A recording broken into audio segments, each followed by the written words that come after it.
Hi everyone, here I am with chapter number 3 of class 6 after so long. Sorry for delay, and in this video we'll study about the first cities Harappan civilization. Let's have a look of some part of this video. यहाँ पर हम पढ़ेंगे the rise of cities, what is civilization, the earliest civilization, Indus Valley civilization, Harappan culture. Fine. So let me start with the rise of cities. तो ये इस cities का rise कैसे हुआ? बेसिकली सिटीज़ जो थी वो उभरी कैसे, है ना? यहाँ पर जैसे जैसे हमें फार्मिंग स्किल आई, है ना, we got the knowledge of agriculture, we started growing crops and settled one place in order to look after the crops whatever we have grown, है ना? जो भी क्रॉप्स हम ग्रो करते थे उनकी देख रेख के लिए हमें वहीं रहना पड़ता था. So we started settled in the same area. Fine. इसके बाद यूजेस ऑफ मेटल, धीरे धीरे हमें यूजेस मेटल का यूज़ करना आ गया और हमारी लाइफ बिल्कुल चेंज हो गई, है ना? You can see the picture of uses of metal कि जैसे जैसे मेटल्स को यूज़ में लिया जाने लगा हमारी लाइफ बहुत ज़्यादा कंफर्टेबल हो गई, है ना? And we basically gave up our wandering habits and settled down in a particular place. Fine. So many villages came up along river banks and there began the process of division of labor. तो ये बहुत सारे जो activities थी, पहले farming skills हमारे पास आई थी, but farming skill को छोड़कर भी other activities we also started to do, जिसके बेस पर हम अपनी लाइफस्टाइल को और ज़्यादा अच्छा कर रहे थे और ज़्यादा अच्छे से डेवलप कर रहे थे. फाइन. तो कौन कौन सी एक्टिविटीज़ हैं? What they we rise whatever we rise in many occupation. हमने कौन से ऐसे ऑक्यूपेशन चुने जो हम अपने लाइफस्टाइल को बहुत ज़्यादा इम्प्रूव किया. So that was number 1 farming and uses of metal हमने पढ़ा है. और we started to choose our occupation, that is porters, viewers,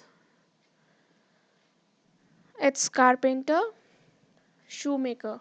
fine. तो धीरे धीरे लोगों को रहना आया, धीरे धीरे लोगों को अपने अपने आप को एंगेज करना आया. फाइन.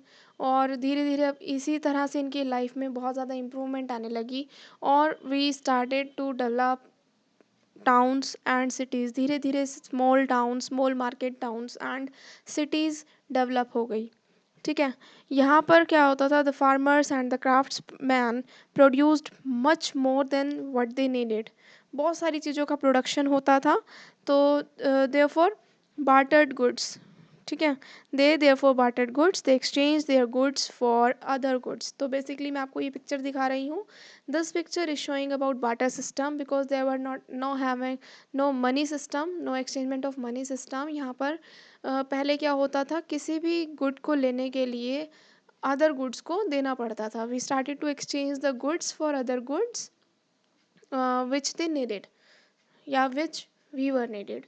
जिस चीज़ की ज़रूरत होती थी हम उसको लेते थे और बदले में अपनी कोई चीज़ को एक्सचेंज में कर देते थे. जैसे आप इस पिक्चर में देख रहे हैं कि एक लेडी है, वो बनाना के बदले बुक्स ले रही है, और कैसे बॉय है वो बुक्स के बदले बनाना ले रहा है. Fine. So this system we called barter system. Fine. तो अभी हम सिविलाइजेशन के बारे में पढ़ रहे हैं. तो first of all we should know the meaning of civilization. तो क्या है सिविलाइजेशन? ये बहुत वाइड टर्म है विच इंक्लूड्स मैनी थिंग्स. तो civilization is a wide term which includes many things: the comfort of the city life, the development of trade and commerce, and the art of writing and a good system of government. तो basically हाँ, हम civilized हैं क्योंकि हम बहुत comfortable अपनी life को बना चुके हैं और ट्रेडिंग एंड कॉमर्स में बहुत ज़्यादा डेवलपमेंट हो चुकी है. We have the writing skills also and we have good system of government. Fine. Simple term की बात करें तो गवर्नमेंट सिविलाइजेशन का मतलब होता है developed state of human society. Clear. आगे मैं आपको पिक्चर दिखा रही हूँ हड़प्पन सिविलाइजेशन की. ये है ruins part of this Harappan city. Remaining part है. हड़प्पन सिटी जो थी पहले डिस्कवर की गई थी, ये इसका रिमेनिंग पार्ट है. कुछ ऐसा दिखता है. फाइन. ये किसने इसको सर्च किया, that we will study in further video, और can say after this video, in the same video मैं आपको बताऊंगी। फाइन, आगे हम बात करते हैं इंडस वैली सिविलाइजेशन के बारे में। पहले मैं आपको ये बता दूं कि the early river valley civilization, we have basically 5 civilization, ठीक है। So all over the world different civilization flourished in the river valley. Fine, तो 4 और 5 ग्रेट सिविलाइजेशन जो हैं डेवलप हुए थे अराउंड 5000 ईयर्स एगो, ठीक है। इसमें आप देख सकते हो, we have Sumerian civilization that was on the river of Tigris Euphrates, red colour में है ना। नेक्स्ट आपका इजिप्शियन सिविलाइजेशन है, नील रिवर पर था ये, that is located on Nile, और ये ग्रीन कलर में शो हो रहा है। Harappan civilisation located on Indus river, that shows in orange colour. Ancient China, ये था ह्युआंग ही रिवर पर, that shows in yellow colour. Then Mesoamerica and Andes, that shows in purple colour. Fine, so ये valley civilisation थी that was flourished around 5000 years ago. In this video, as we are in 6th class, we will just study about Harappan civilization. Fine, यहाँ पर हम बात कर रहे हैं पहले की reasons why civilized flourished in river valleys. River के पास ही सिविलाइज्ड क्यों फ्लरिश हुआ था, बेसिकली यहीं पर ही लोग क्यों बसने शुरू हुए थे, सेटल्ड होना शुरू हुए थे। तो बहुत सारे रीज़न थे। ऑब्वियसली हम पहले पढ़ते हैं कि जो रिवर है obviously that provides good facility of growing fruits, vegetables and cereal crops. So can say the river water could be used to grow fruits, vegetables and cereal crops, and man also ate fishes and many kinds of water birds, है ना। Obviously fishing के लिए एक बहुत ये required area था, और यहीं पर ही लोग रहना शुरू कर दिया, so that they can use all these facilities. Next, a good pasture land, ठीक है। A good pasture land near by was use for animals to graze on. Next है आपका, the valley had a warm and pleasant climate, बहुत अच्छा climate होता था, and the cold was never very severe in the valleys. And yes of course, क्योंकि ये river है, the rivers provide ready means of communication and transport, and there were no long or good roads to connect the ancient times. Fine, ये आपको समझ आ गया होगा। मैं थोड़ा सा फिर आपको पिक्चर के साथ बता रही हूँ कि रिवर वैलीज थी जो प्रोडक्शन बेसिकली प्रोवाइड करती थी of fruits, vegetables and cereal crops.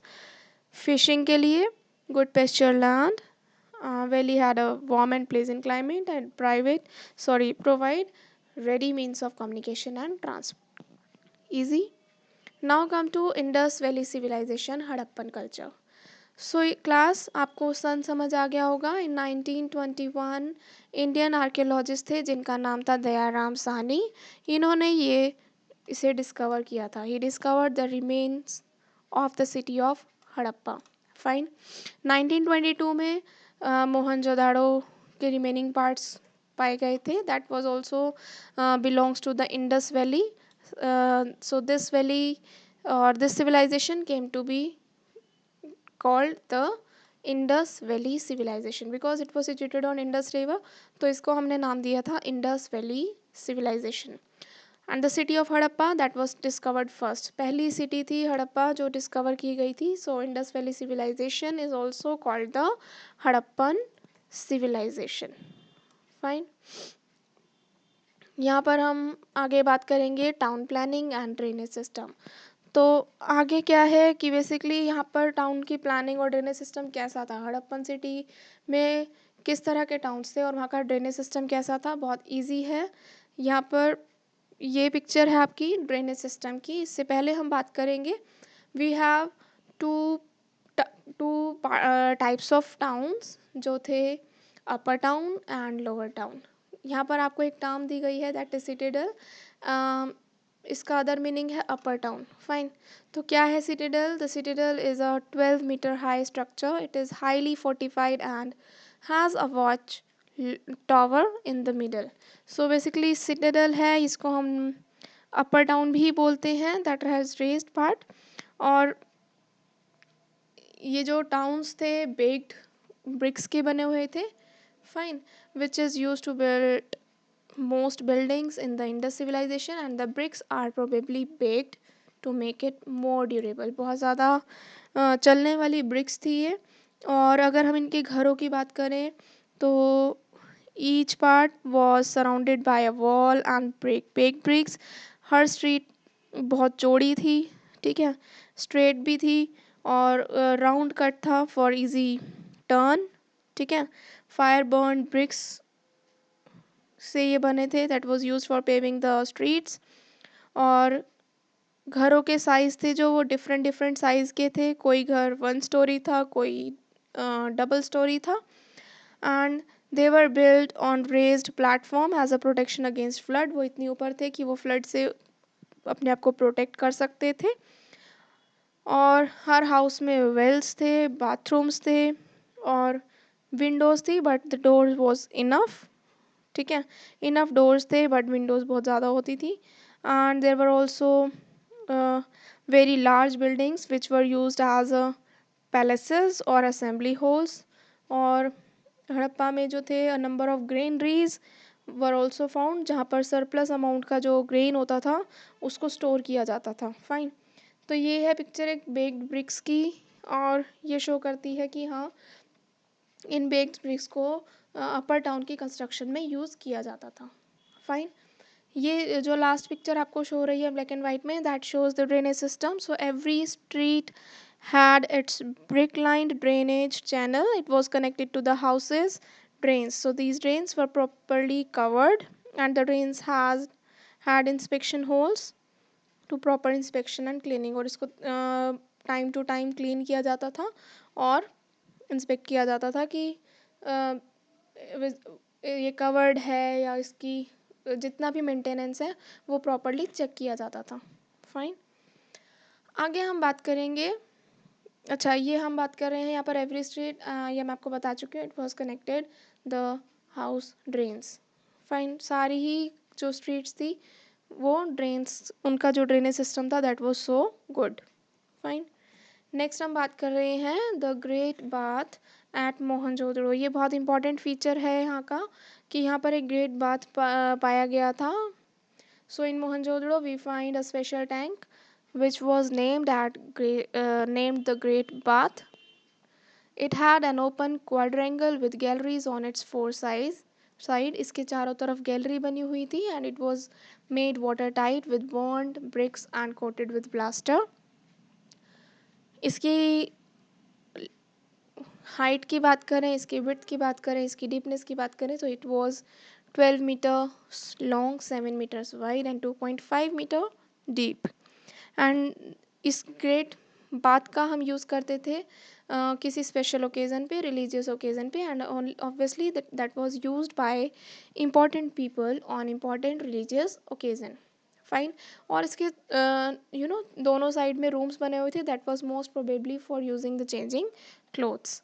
Fine. So let's have a look of the great bath. ये है आपका picture, you can see. Fine. Next है सम इम्पॉर्टेंट क्वेश्चंस, मैं यहाँ पर इसको यहीं पे ही कंप्लीट करूँगी, इसके बाद हम अदर टॉपिक्स को पढ़ेंगे। इन सेम चैप्टर के जो बहुत अदर टॉपिक्स जो रिमेनिंग है वो हम आगे आने वाली वीडियो में पढ़ेंगे। पहले मैं आपको सम इम्पॉर्टेंट क्वेश्चंस बता देती हूँ जो इस तरह के आते हैं। सिविलाइजेशन का मीनिंग पूछा जा सकता है, टू ग्रेट सिविलाइजेशन कोई से भी लिख सकते हो। सिटाडेल का मतलब बताना है आपको यहाँ पर। And describe the houses trains and streets of Harappan cities, जो मैंने आपको यहाँ पे एक्सप्लेन किया था किस तरह के हाउसेज हैं, वहाँ का ड्रेनेज सिस्टम कैसा है, वहाँ की स्ट्रीट्स कैसी हैं, ये आप एक्सप्लेन कर सकते हो if you go through this whole video। Fine। So please go through whole video and try to give the answers, it's easy, and later on we'll discuss further topics of the same chapter. Till then please be safe and thank you.